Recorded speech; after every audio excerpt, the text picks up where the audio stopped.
प्यारे बच्चों, आज हम हिंदी पाठ्यपुस्तक पावनी का पाठ 3 मैं गंगा हूँ पढ़ेंगे, जो पेज नंबर 22 पे है। सबसे पहले अपनी बुक खोलिए और पेज नंबर 22 निकालिए। यहाँ पर डेट मेंशन कीजिए। यहाँ पर देखिए कुछ पिक्चर्स दी गई हैं, चित्र। इन्हें देखकर पहचानिए ये किसके हैं। सबसे पहले है बारिश और ये हैं कुएं, तालाब और नदी। तो इन पिक्चर्स को हमें देखकर पता चल रहा है कि ये सारे जो हैं पानी के मुख्य स्रोत हैं। ऐसे ही जैसे नाम से पता चल रहा है मैं गंगा हूँ। इस पाठ में गंगा के बारे में बताया गया है। गंगा अपनी कहानी सुना रही है कि मैं कहाँ से निकलती हूँ, कहाँ पर बहती हूँ और कहाँ पर जाकर मिल जाती हूँ। तो आइए स्टार्ट करते हैं चैप्टर रीड करना। मैं गंगा हूँ। मेरा जन्म हिमालय की गोद में हुआ। कहाँ पर हुआ इनका जन्म? हिमालय की गोद में। पुराणों में मेरे जन्म को लेकर एक कथा मिलती है कि अपने पुरखों के उद्धार के लिए भागीरथ मुझे स्वर्ग से पृथ्वी पर लेकर आए थे। कौन लाए थे? भागीरथ जो हैं वो अपने पूर्वजों के उद्धार के लिए गंगा मैया को जो है धरती पर लाए थे। इसलिए मेरा नाम भागीरथी रखा गया। क्या नाम है इनका? Bhagirathi. Underline the word Bhagirathi. छोटी सी धारा के रूप में मैं उस स्थान से निकली जिसे गौमुख कहा जाता है। गंगा सब कहाँ से निकलती है? हिमालय से, गौमुख से। तेज गति से मैं नीचे ढुलकती चली और मेरा रूप निखरने लगा। पहाड़ों को चीरती और चट्टानों से टकराती हुई उछलती कूदती मैं आगे बढ़ती गई। देवप्रयाग पहुंची तो अलकनंदा मुझसे आ मिली। देवप्रयाग में कौन सी नदी इनसे मिली? अलकनंदा। Underline these words. यहाँ मेरा नाम गंगा हो गया। जब भागीरथी जो है देवप्रयाग पहुंची तो इनमें अलकनंदा नदी मिलने से इनका नाम गंगा हो गया। ऋषिकेश पहुँचते पहुँचते मैं मैदानों में उतरकर बहने लगी। ऋषिकेश से चलकर मैं शिव की नगरी हरिद्वार पहुंची। ऋषिकेश के बाद हरिद्वार पहुंची। यहाँ रोज़ मेरी आरती उतारकर लोग मुझे श्रद्धा से प्रणाम करते हैं। यहाँ पर देखिए हरिद्वार का दृश्य है। यहाँ पर लोग जो हैं गंगा मैया में स्नान कर रहे हैं और इनकी आरती होती है जो बहुत ही फेमस है। ऋषिकेश, हरिद्वार और काशी मेरे किनारों पर बसे प्रसिद्ध तीर्थ हैं। कौन कौन से तीर्थ हैं? ऋषिकेश, हरिद्वार और काशी।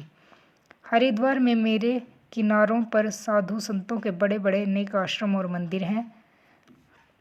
यहाँ पर ये देखिए, यहाँ पर बड़े बड़े मंदिर हरिद्वार के जो किनारे हैं वहाँ पर बनाए गए हैं और यहाँ पर ऋषियों के बहुत आश्रम भी हैं। अब पेज नंबर 30।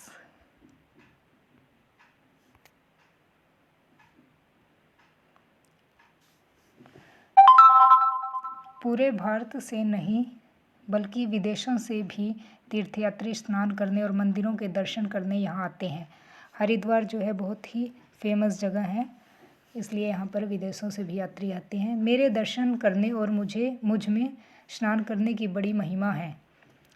यहाँ का प्राकृतिक सौंदर्य और वातावरण शांत एवं मनोहर है। कैसा है यहाँ का वातावरण? शांत और मनोहर है। हरिद्वार में हर 12 वर्ष के बाद कुंभ का मेला लगता है। कुंभ का मेला कितने वर्षों के बाद लगता है? 12 वर्ष। अंडरलाइन द वर्ड 12 वर्ष। मेरे तट पर बहुत से नगर बसे हैं। इनमें बड़े बड़े कारखाने खुल गए हैं। इन सब में मैं ही पानी पहुंचाती हूँ। कानपुर भारत का प्रसिद्ध औद्योगिक नगर है। भारत का प्रसिद्ध औद्योगिक नगर कौन सा है? Kanpur. Underline the word Kanpur. यहाँ कपड़े व चमड़े के बड़े बड़े कारखाने हैं। कानपुर में जो हैं कपड़े के और चमड़े के बड़े बड़े कारखाने हैं। इन कारखानों से निकला गंदा पानी बड़े बड़े नालों के रूप में मुझ में गिराया जाता है। इससे मेरा जल प्रदूषित होता है।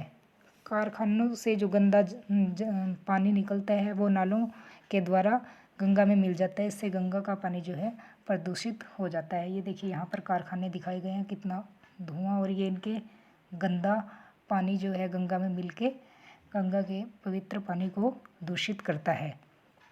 कानपुर से चलकर मैं प्रयाग पहुँचती हूँ। कानपुर के बाद गंगा जो है प्रयाग पहुँचती है। Underline the word Prayag. यहाँ यमुना से मेरा संगम होता है। प्रयाग में कौन सी नदी से गंगा का संगम होता है? इम्पोर्टेंट है यमुना। इस संगम पर प्रत्येक 12वें वर्ष बड़ा भारी कुंभ का मेला लगता है, जिसमें शामिल होने के लिए देश विदेश से लाखों श्रद्धालु आते हैं। कुंभ का स्नान जो बहुत ही प्रसिद्ध है, 12 साल बाद लगता है, जहाँ देशी और विदेशी सभी लोग जाते हैं। वो गंगा और यमुना के संगम पर ही लगता है। मैं फिर आगे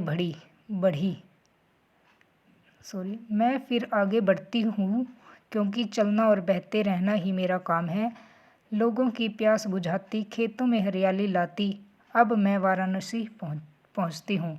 वाराणसी का दूसरा नाम काशी है। वाराणसी का दूसरा नाम Kashi. Underline the word Kashi. Kashi बहुत बड़ा तीर्थ है। यह बाबा विश्वनाथ का स्थान है और भारत की मिली जुली संस्कृति का बड़ा केंद्र है।